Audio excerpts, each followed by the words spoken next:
The world of live performance is mostly shut down like everything else right now, depriving audiences of pleasure and artists and those who work with them a way to make a living.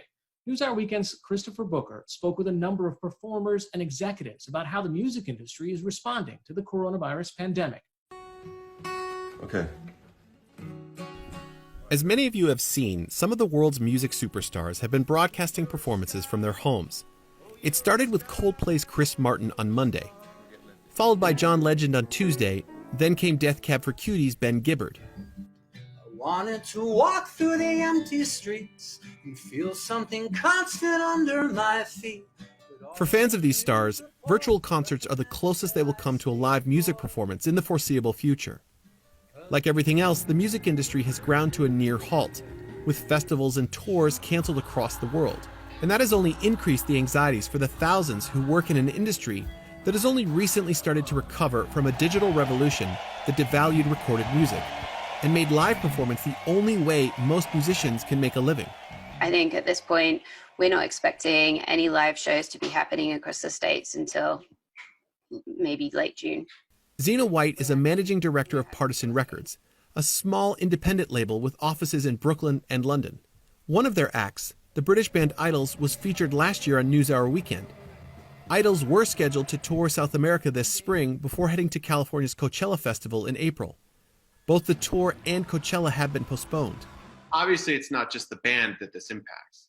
Yeah, I mean, I think Idols they actually have been, as of this year, touring with a crew of, I think, up to 10 people on the bigger shows. So you have to think about that. Those are usually freelancers that ultimately they've got wives, families, husbands, people back home to take care of. So there is definitely a knock-on effect.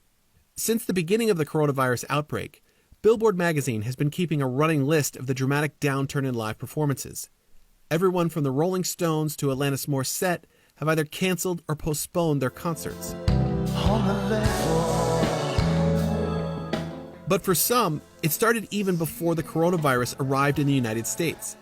We were supposed to go to China in April, and then other parts of Korea and Japan as well, so other parts of Southeast Asia. And then, that got canceled quite a while ago, though. So, Singer-composer Mac DeMarco says the Chinese cancellation was just the beginning. We've had to cancel a couple other things, too. I've had a lot of friends cancel shows.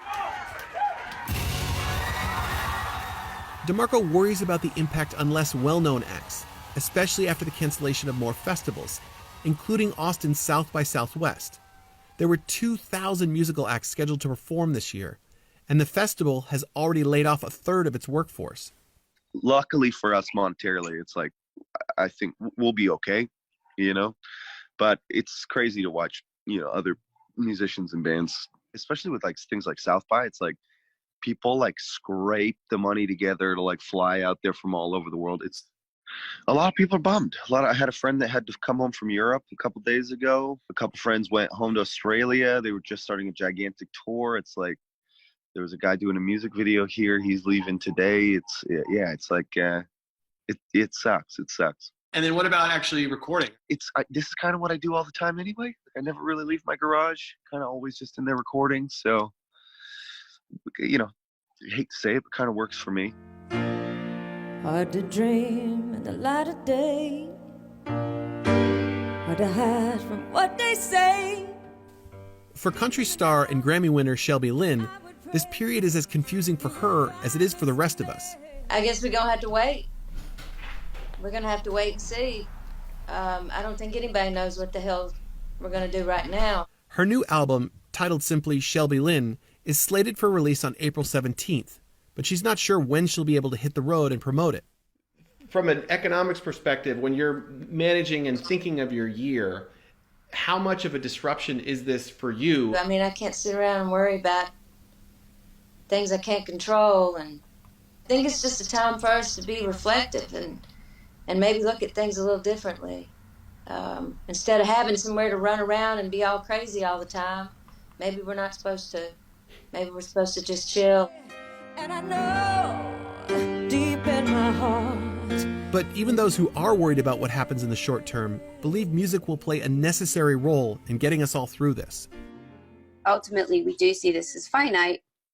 And whilst we don't think that the world will quite be the same again or as we knew it, we do think that people are going to want music. And already we're having people hit us up all the time. What are your playlists? What are you listening to? I need something to keep me positive. And I think music is a great unifier. And this virus is the great equalizer. You know, we're all in the same boat. So hoping that our artists can find some sense of purpose in being able to inspire and keep people's day-to-day upbeat. For now, fans looking for inspiration from live music will be looking almost exclusively online. Star, it bleeds before it's gone too far.